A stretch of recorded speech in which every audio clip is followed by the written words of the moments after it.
The vastness of space stretched before Admiral June Park as he watched the holographic display flicker to life in Earth's central command. The stars twinkled like distant memories, but his attention focused solely on the pulsing red signal that had appeared 6 hours ago. For the third time that day, he played the message, letting the alien words wash over him as the translation matrix converted them into something humans could understand. The voice that emerged was filled with desperation and fear. To any species capable of hearing this message, we are the Nari. Our worlds burn. Our people die. The Darkwater Collective shows no mercy. They destroy everything in their path. Please, if anyone can help us, we beg for assistance. Park's hands clasped behind his back, his knuckles white with tension. 20 years of military service had taught him to read between the lines of any distress call. This wasn't just a cry for help. It was the sound of a civilization on the brink of extinction. Lieutenant Hanley worked at her station, her fingers moving with practiced precision across the holographic interface. The young officer had earned her position through merit, and Park trusted her judgment more than most. "Admiral," she called out, her voice steady despite the gravity of the situation. "I've run every authentication protocol we have. The signal is real." The room fell silent as other officers paused in their work, all eyes turning to the massive screen that dominated the command center.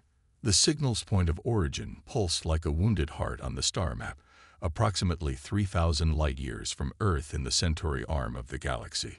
"Show me the latest intelligence on that sector," Park ordered, his voice cutting through the tension like a knife through silk. The display shifted, revealing dozens of inhabited systems. The Nari territory glowed in soft blue, while red markers indicated confirmed attacks by the Darkwater Collective. "Sir," another officer spoke up, "preliminary analysis suggests the Nari are a Level 2 civilization, advanced enough for interstellar travel but focused mainly on peaceful expansion. They have no significant military forces." Park nodded slowly. Earth had encountered similar civilizations before, species that had evolved beyond warfare, believing the galaxy to be a place of harmony. Usually, such naive beliefs ended in tragedy when they met the harsher realities of space. The Admiral turned to face the tactical display, where the pride of Earth's military might was represented by green dots. The Thanatos fleet, humanity's most advanced battle group, sat ready in high orbit. 12 warships, each a masterpiece of human engineering and destructive capability, waited for his command. "Lieutenant Lee, what's the estimated travel time to the conflict zone?" Park asked, though he had already done the calculations in his head. "At maximum safe speed through hyperspace, 3 weeks, sir," she responded promptly. "The Thanatos fleet can make the journey without any resupply stops." Park closed his eyes for a moment, remembering the last time Earth had intervened in an interstellar conflict. The cost had been high, but the alternative, standing by while innocents died, was unthinkable. Humanity had learned its lesson from Earth's own bloody history. Sometimes the only thing necessary for evil to triumph was for good people to do nothing. "Show me the Thanatos fleet's current status," he commanded. The display changed again, showing detailed readiness reports for each ship. Green lights across the board. They had been maintaining combat readiness as part of their regular training routine. Lieutenant Lee spoke up again, her voice carrying a hint of anticipation. "Sir, the fleet can begin departure procedures within the hour. All crews are at their stations, and weapon systems are at full capacity." Park allowed himself a small smile. The Thanatos fleet hadn't earned its reputation by accident. Each ship represented the pinnacle of human military technology, crewed by the best officers Earth had to offer. They had trained countless hours for exactly this type of situation. Walking to the central communication panel, Park pressed his palm against the scanner. His authorization codes flowed through the system, unlocking Earth's most powerful military asset. The room held its breath as he spoke. "This is Admiral Park. Prepare a response to the Nari distress signal. Tell them." He paused, choosing his words carefully. "Tell them Earth has heard their call. Tell them we are coming." His voice carried the weight of humanity's resolve. And add this: tell them to hold on. Tell them they are not alone anymore. The message was transmitted, shooting across the vast distance of space at speeds that would have seemed impossible just a century ago. As the confirmation of transmission appeared on the screen, Park turned to address his command staff. Send the activation codes to the Thanatos fleet. I want all ships ready for departure in 45 minutes. The Darkwater Collective is about to learn why Earth's fleet is considered the most lethal force in known space. As his officers rushed to comply with his orders, Park took one last look at the distress signal's coordinates. Somewhere out there, a peaceful species waited in terror as their worlds burned. But hope was coming. Hope in the form of humanity's most powerful warships and the men and women who crewed them. The Thanatos fleet would answer this call. And when they arrived, the galaxy would remember why you never provoked humanity's wrath. The massive orbital shipyards of Earth glowed like a constellation against the planet's night side. Thousands of lights sparkled as maintenance drones and worker pods darted between the mighty warships of the Thanatos fleet. Captain Sun Kim stood on the bridge of the EDF Thunderstrike, her dark eyes tracking the organized chaos outside the reinforced viewport. The Thunderstrike was the pride of Earth's fleet, a dreadnought-class warship stretching nearly 2 kilometers from bow to stern. Its hull gleamed with the distinctive dark blue-gray of metamaterial armor, designed to absorb both energy weapons and kinetic impacts. 4 massive engine pods at the stern pulse with contained power, each one capable of pushing the massive ship to speeds that seemed to mock the laws of physics. Final system checks are complete, Captain.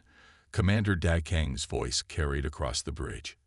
He sat at the operations station, his fingers dancing across holographic controls as he coordinated with engineering teams throughout the ship. The antimatter core is purring like a kitten. Kim nodded, allowing herself a small smile at her first officer's choice of words. The antimatter reactor at the heart of the Thunderstrike contained enough power to vaporize a small moon.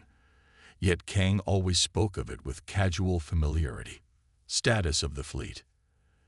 The Aegis reports ready for action, Kang responded, reading from his displays. Captain Jin Park says their new rail gun upgrades are fully integrated. The Bulwark is also combat ready. Captain Mesong has her shields at maximum capacity for testing.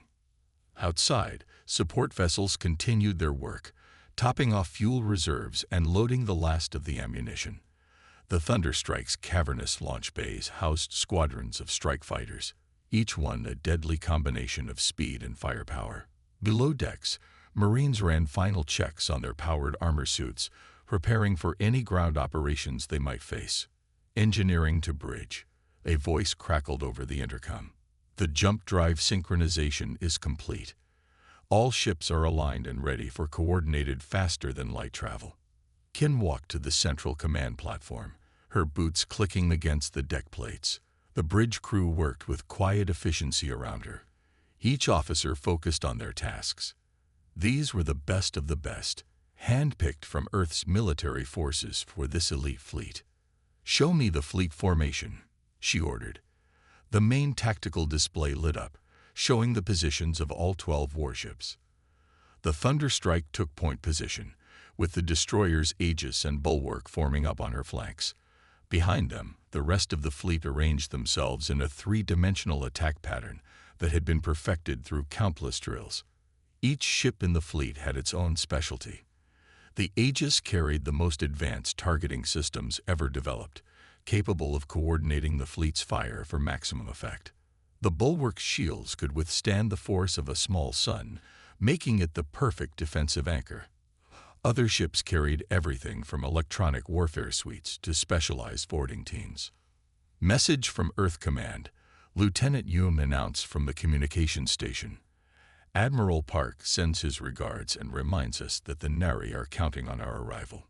Kim touched the command panel, bringing up the mission parameters again. 3 weeks of faster-than-light travel lay ahead of them, followed by what would likely be intense combat against an enemy they knew little about. The Darkwater Collective had made a serious mistake in thinking they could prey on peaceful civilizations without consequences. All hands. This is the captain. Kim's voice echoed throughout the massive ship. We're about to embark on one of the most important missions in Earth's history. The Nari have asked for help, and we're going to answer that call. Every one of you knows your duty. Every one of you is trained for this. Together, we will show the galaxy why Earth's fleet is called the most lethal force in known space. She paused, letting her words sink in. Final departure checks. All stations report. The responses came quickly and professionally. Engineering ready. Weapons systems online. Navigation plotted and locked. Combat systems at full capacity. Medical bay prepared. Marine contingent standing by. Commander Kang looked up from his station. All ships report ready, Captain. The fleet awaits your command. Kim nodded, her expression determined. Signal the fleet. Begin departure sequence. Let's show these Darkwater raiders what happens when they pick on the wrong neighborhood. The massive engines of 12 warships came to life simultaneously, their blue-white glow illuminating the orbital shipyards. Support vessels scattered like leaves in the wind as the Thanatos fleet began to move. The Thunderstrike led the way, its massive form cutting through space with surprising grace. As Earth fell away behind them, Kim watched her homeworld grow smaller on the viewing screen. Humanity had come a long way from its first hesitant steps into space. Now they were about to prove that sometimes the most advanced civilizations were also the ones most capable of defending others. All ships have cleared the orbital zone, Kang reported. Jump drives spooled and ready. Very well, Kim said, her voice carrying the weight of command. Signal the fleet. Jump in 3, 2, 1. The fabric of space itself seemed to bend as 12 of the most powerful warships humanity had ever built disappeared into the void, leaving behind only the fading echo of their engines and a promise of justice to come. The vastness of hyperspace stretched endlessly around the Thanatos fleet as they pushed through their third week of travel. Inside the EDF Thunderstrike, Captain Sun Kim sat in her command chair, studying the latest sensor readings. The ship's crew had settled into their routine, but there was an underlying tension that grew stronger as they neared Nari space. Dropping out of hyperspace in 30 seconds, announced the navigation officer, entering the Helios system. Kim straightened in her chair. This was their first checkpoint, a Nari colony system that had gone silent shortly before the distress call. All stations, battle readiness. We don't know what we're going to find. The fleet emerged from hyperspace in perfect formation, 12 ships sliding back into normal space like sharks entering new hunting grounds. The scene that greeted them made even veteran officers pause. By the stars, whispered Commander Kang, staring at the main viewport. The third planet of the system was scared with massive impact craters visible even from orbit. Debris fields floated where satellites and orbital stations had once been, creating a deadly maze of twisted metal and broken dreams. Science Officer Yong Choi, full sensor sweep, Kim ordered, her voice tight. I want to know everything about what happened here. Choi's fingers flew across his console as the ship's advanced sensors probed the devastation. Ma'am, I'm detecting residual energy signatures consistent with heavy orbital bombardment. The attack happened approximately 2 weeks ago. He paused, his eyes widening. Captain, I'm picking up life signs on the third planet. Faint, but they're there. How many survivors? Kim leaned forward in her chair. Several hundred, concentrated in underground shelters. The signatures match known Nari biological patterns. Kim didn't hesitate. Signal the Bulwark and Aegis. We're launching a rescue operation. Commander Kang, prepare our medical teams and marine units. Science Officer Choi, keep scanning for any signs of enemy presence. The Thunderstrike moved into low orbit, its massive form casting shadows on the ruined landscape below. Dropships launched from its bays, carrying medical teams and marine escorts. As they descended, the true scope of destruction became clear. The Nari had built their colony with artistic beauty in mind. Crystalline spires had once reached toward the sky, catching and reflecting sunlight in rainbow patterns. Now those same structures lay shattered, their broken remains scattered across the landscape like fallen stars. "Ground team reporting in," Kang announced. "They've made contact with the survivors. A Nari ambassador is requesting to speak with you, Captain." Kim nodded. "Put them through to my ready room. Commander, you have the bridge." In her private office, Kim faced the holographic projection of the Nari ambassador. The aliens' crystalline-based biology gave them a translucent quality, with patterns of light flowing through their body like liquid starlight. Even in their weakened state, they maintained a natural grace. "Captain Kim," the ambassador spoke through the translation matrix, their voice carrying both dignity and despair. We thank you for coming. Though I fear you are too late for this colony." "Tell me about the attack," Kim said gently. "We need to know what we're facing." The ambassador's inner lights dimmed slightly. They came without warning.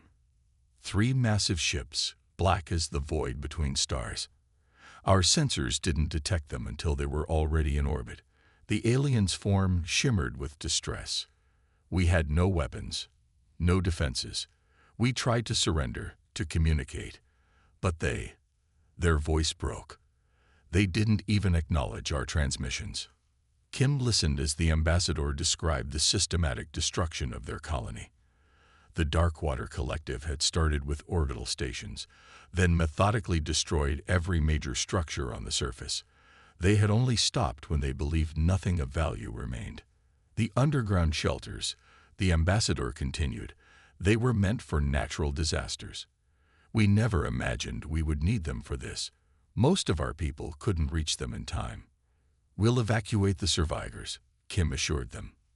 "But I need to know, did you learn anything about their ships, their tactics, anything that might help us fight them?" The ambassador's inner lights pulsed with remembered terror. They were efficient, clinical. Their weapons could pierce our strongest materials like they were nothing.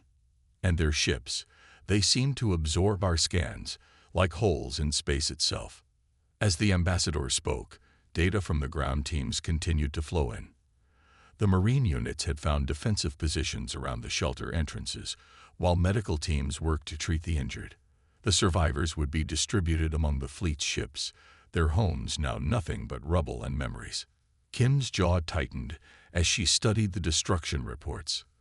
The Darkwater Collective hadn't just attacked this colony, they had methodically erased it from existence.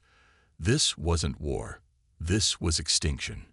"Ambassador," she said, her voice carrying steel beneath its calm surface, "I promise you this. What happened here will not go unanswered. Earth's fleet has come, and we bring with us something your attackers seem to have forgotten." The ambassador's lights shifted in a pattern that indicated curiosity. "What is that, Captain?" "Justice," Kim replied simply, "and the means to enforce it." As if to emphasize her words, the Thunderstrike's sensors picked up new energy signatures. 3 more Darkwater ships had just entered the system's edge. The hunt was about to begin. Deep within the EDF Thunderstrike's tactical center, holographic displays cast an eerie blue glow across the faces of assembled fleet officers. Commander Kang stood before the main projection, which showed detailed analysis of the recent engagement with Darkwater forces. The battle had been brief but intense, providing valuable data about their enemy's capabilities. 3 hours ago, we faced our first direct contact with Darkwater vessels, Kang began, manipulating the hologram to show the enemy ship formations. "What we learned may give us the advantage we need. Their ships move in coordinated swarms, using overwhelming numbers and firepower. But like all swarms, they follow predictable patterns." The display shifted, showing energy readings from the battle. Captain Sun Kim leaned forward, her eyes narrowing as she studied the data.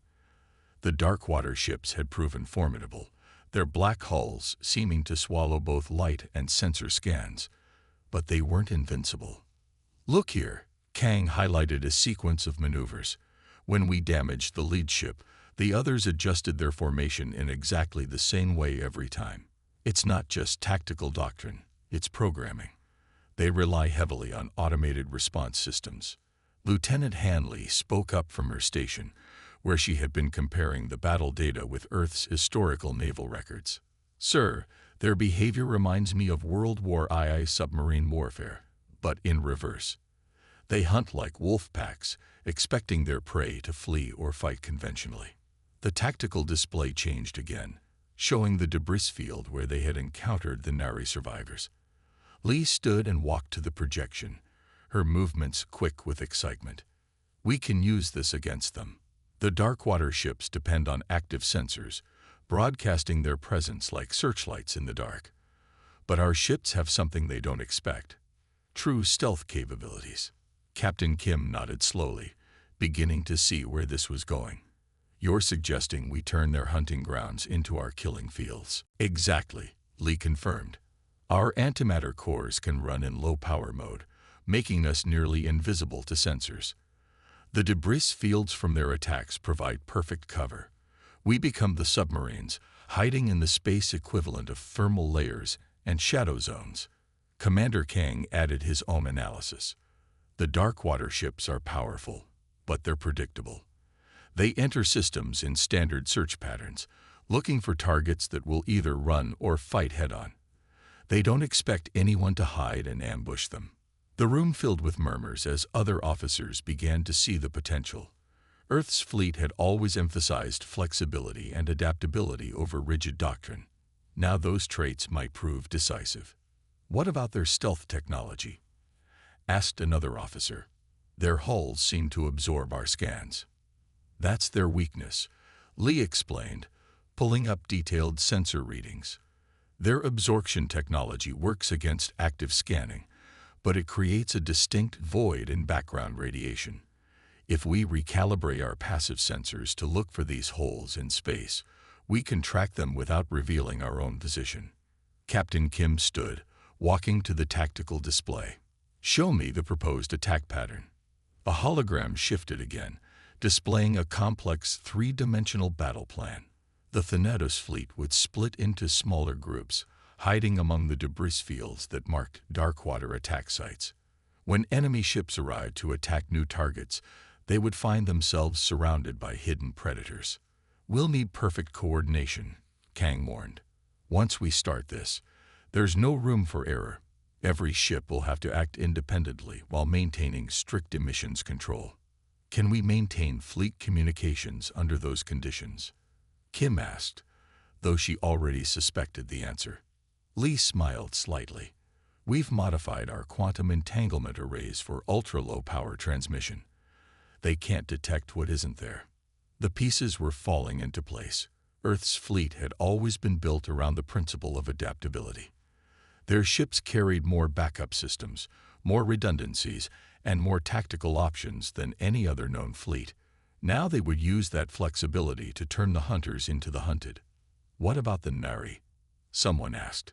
"We can't just use their worlds as bait." "We won't have to," Kim replied. "The Darkwater Collective is already attacking them. We'll simply be there waiting when they arrive." She turned to address the entire room. "This is the kind of fighting Earth's fleet was built for. We don't need to match them ship for ship.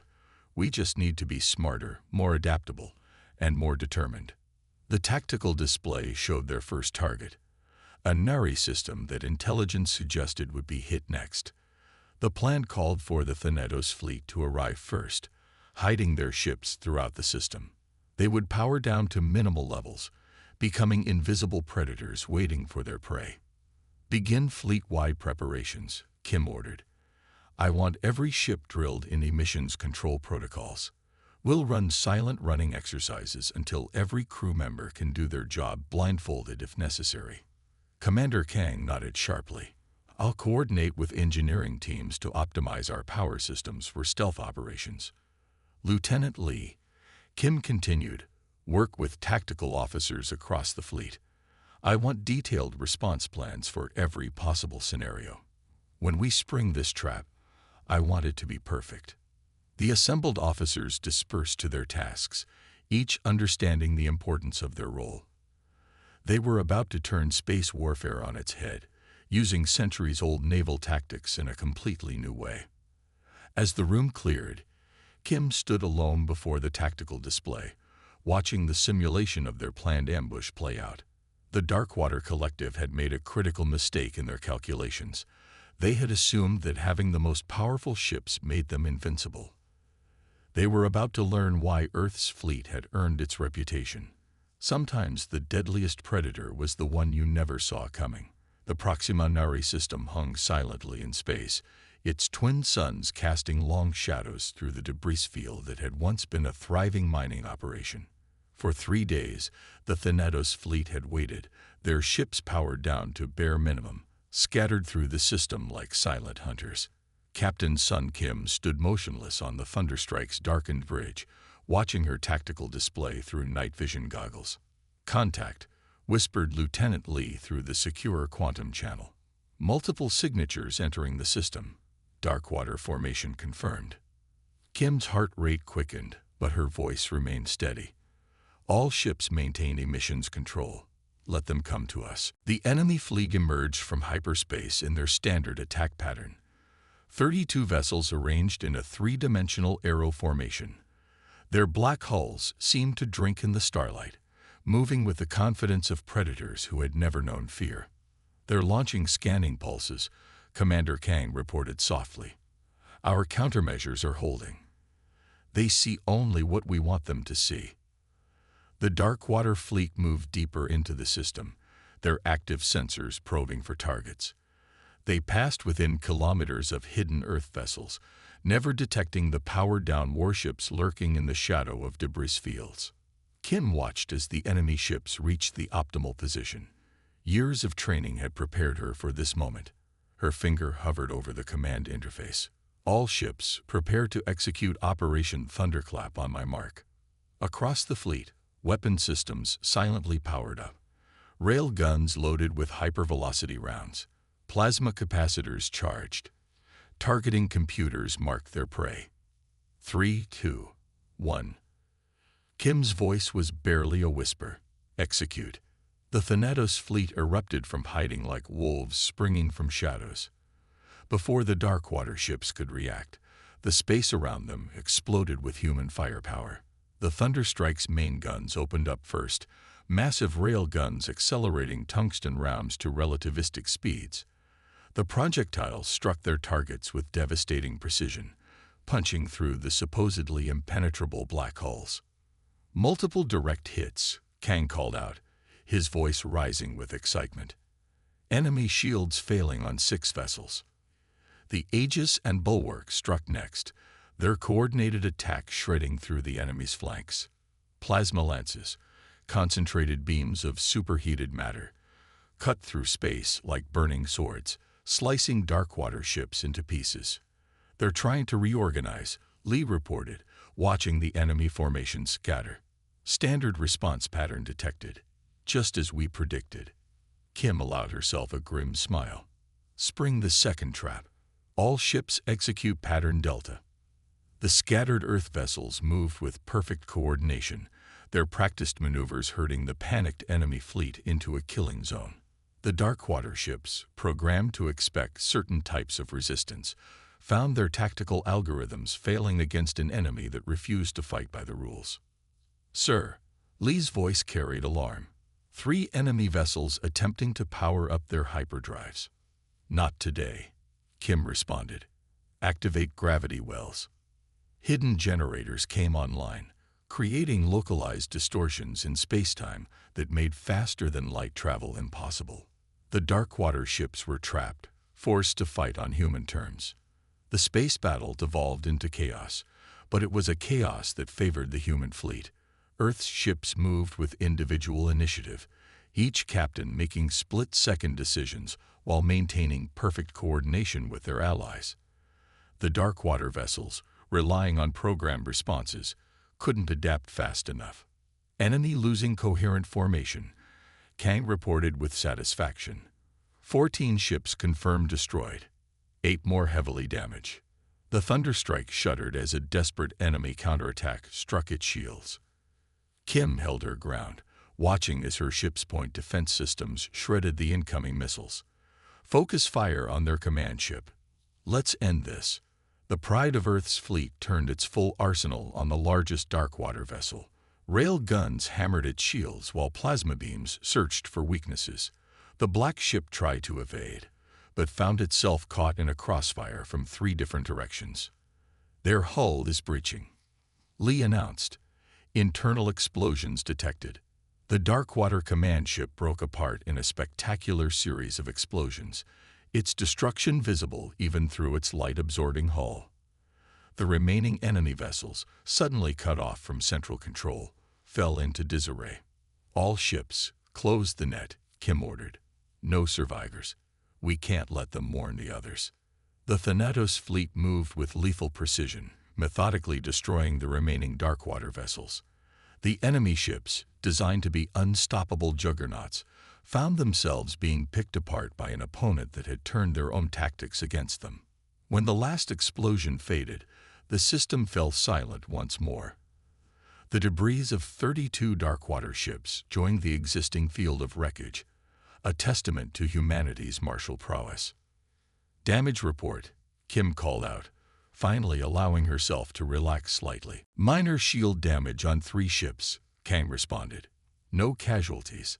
The enemy never had time to launch a coordinated counterattack." Kim nodded, satisfaction mixing with grim determination. This had been a decisive victory, but it was only the beginning. "Send word to Earth Command. Tell them Operation Thunderclap was a complete success. The Darkwater Collective just learned they're not the only predators in space." As her crew began damage control and recovery operations, Kim stared out at the battlefield.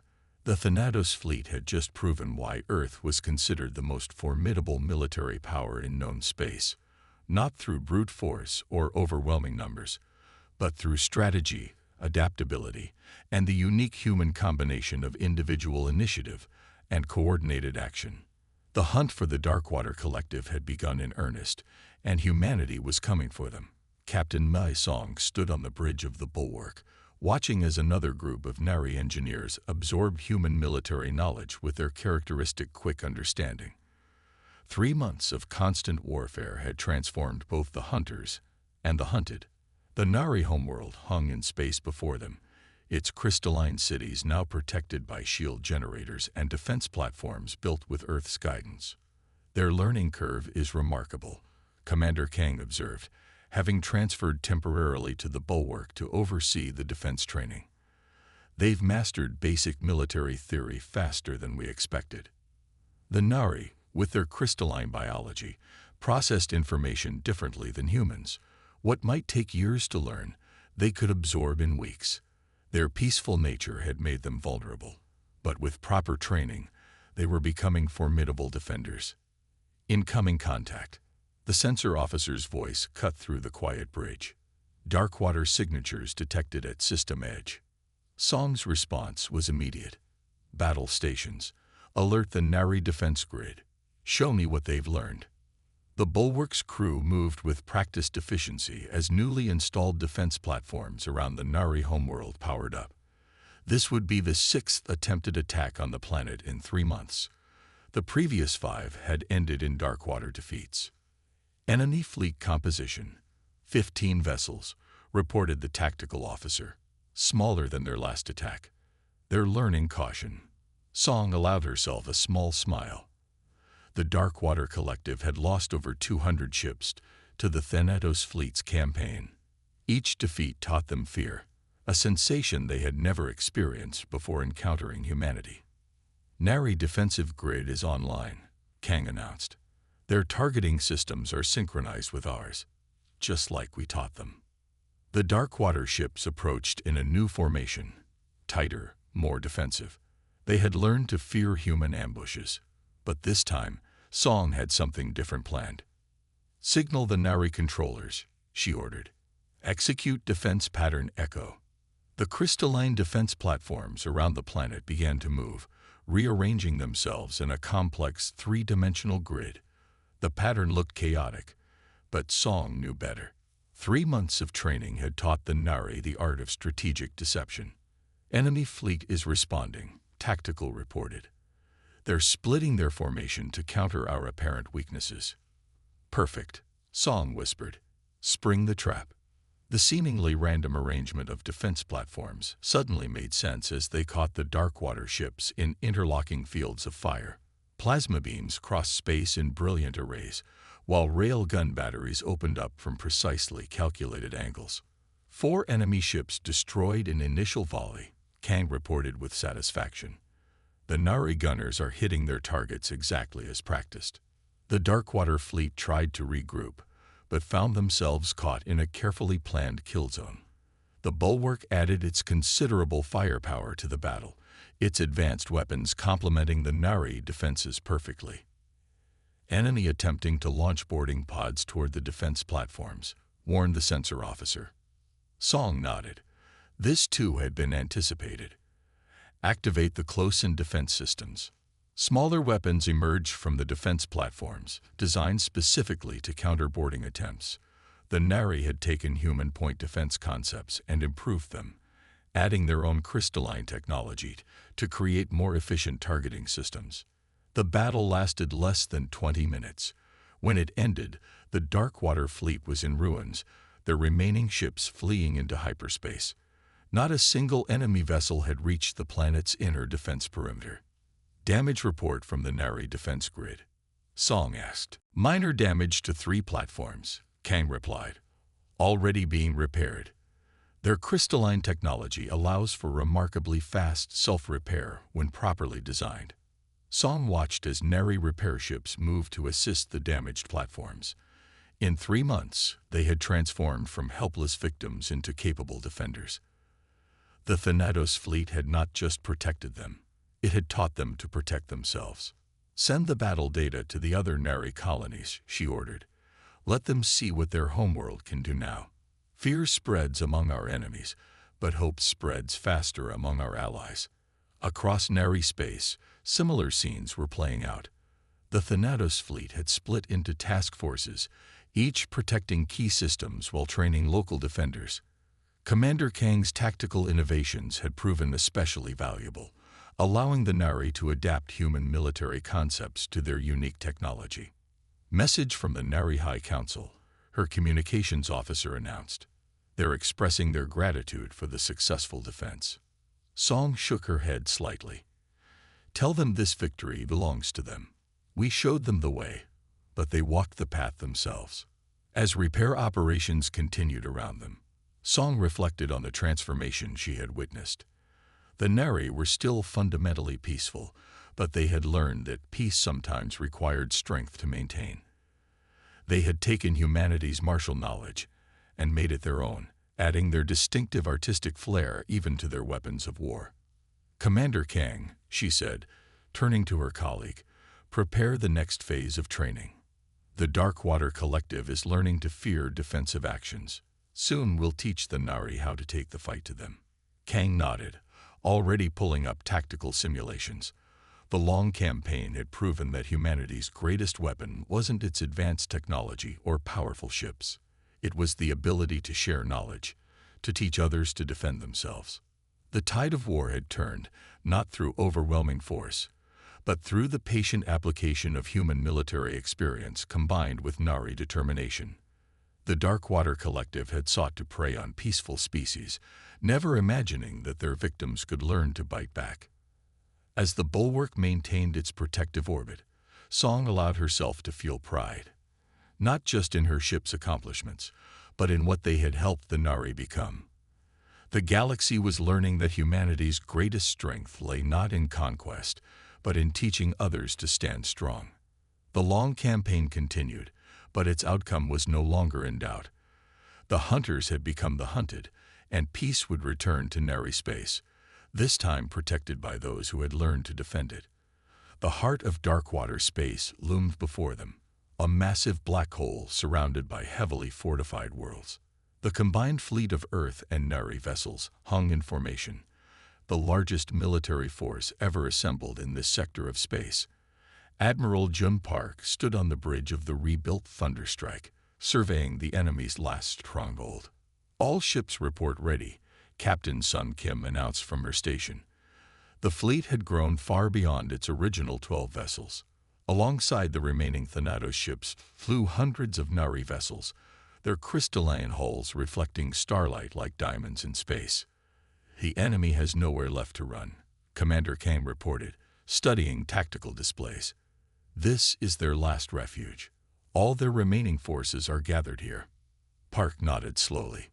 The campaign had pushed the Darkwater Collective back system by system, until only their home territory remained. Intelligence suggested they had nearly 400 ships waiting in defense of their core worlds. "Send the final warning," Park ordered. "Give them one chance to surrender." The response came swiftly, a barrage of weapons fire that lit up space like artificial stars. The Darkwater Collective had chosen to die fighting. "All ships," Park's voice carried across the fleet-wide channel, "commenced the attack. For Earth and the Nari." The battle cry echoed through space as the combined fleet surged forward. The Thanatos fleet led the charge, their advanced weapons blazing. Behind them, Nari ships moved in perfect coordination, their crystalline technology complementing human tactics. Space itself seemed to erupt as the two forces clashed. Rail gunfire and plasma beams crisscrossed the void, while fighter squadrons engaged in deadly dances between capital ships. The Darkwater fleet fought with the desperation of cornered prey, their black ships charging into the attack with suicidal determination. "Enemy breaking through Sector 7. Someone shouted. The EDF Aegis moved to plug the gap, its weapons firing continuously. Captain Jin Park's voice came over the comm. "We'll hold them here." The battle fragmented into dozens of smaller engagements. Nari ships, once helpless victims, now fought with skill and determination. Their crystalline vessels possessed unique advantages, able to channel energy weapons through their hulls in unexpected ways. "The bulwark is hit," Captain Song's voice crackled through static. "Main reactor failing. Fall back to secondary positions," Park ordered. "Don't let their sacrifice be in vain." The massive ship erupted in a brilliant explosion, taking 3 enemy vessels with it. It was the first of several devastating losses. The EDF Valor and Defiant followed, their crews fighting to the last moment to protect their allies. But the tide was turning. The combined fleet's superior tactics began to tell, their coordinated attacks systematically dismantling the enemy's defenses. Human ingenuity merged with Nari precision, creating a fighting force unlike anything the galaxy had seen before. "Their command structure is collapsing," Kang reported, his voice tight with tension. "Fleet cohesion failing." The Darkwater Collective's rigid programming, once their strength, became their undoing. Unable to adapt to the combined human-Nari tactics, their formations began to break apart. "Push the advantage," Park commanded. "All ships, execute final attack pattern." The fleet moved as one, closing the net around the enemy's remaining strongholds. The Thunderstrike's weapons blazed continuously, its advanced targeting systems selecting priority targets with lethal efficiency. Hours passed in a blur of combat, until finally, silence fell across the battlefield. The last Darkwater ship had been destroyed, its black hull breaking apart against the backdrop of stars. The cost had been terrible. 3 Earth ships lost with all hands, dozens of Nari vessels destroyed. But they had won. The Darkwater Collective, which had terrorized peaceful species for so long, was no more. 2 weeks later, Admiral Park stood before the Nari High Council in their rebuilt crystal chamber. The crystalline beings glowed with inner light as they formally thanked humanity for its aid. "You did not merely save us," the High Speaker's words translated perfectly. "You taught us to save ourselves. This victory belongs to both our peoples." Park looked out at the assembled council, seeing not just allies, but friends. "We came to your aid because it was right," he responded. "What we built together, this partnership, is worth far more than military victory." As the Thanatos fleet began its long journey home, Captain Kim recorded her final log entry. The words came easily, summing up everything they had learned. "We came as warriors but leave as guardians." Perhaps that's what humanity was meant to be all along. The remaining ships of the fleet made their jumps to hyperspace, leaving behind a changed galaxy. The legend of Earth's lethal fleet would live on, not just as a tale of military might, but as a story of protection, teaching, and the power of unity between different peoples. They had proved that humanity's greatest strength lay not in its ability to destroy, but in its capacity to defend, to teach, and to transform enemies into allies. As the last ship disappeared into hyperspace, the stars themselves seemed to shine brighter on a galaxy at peace.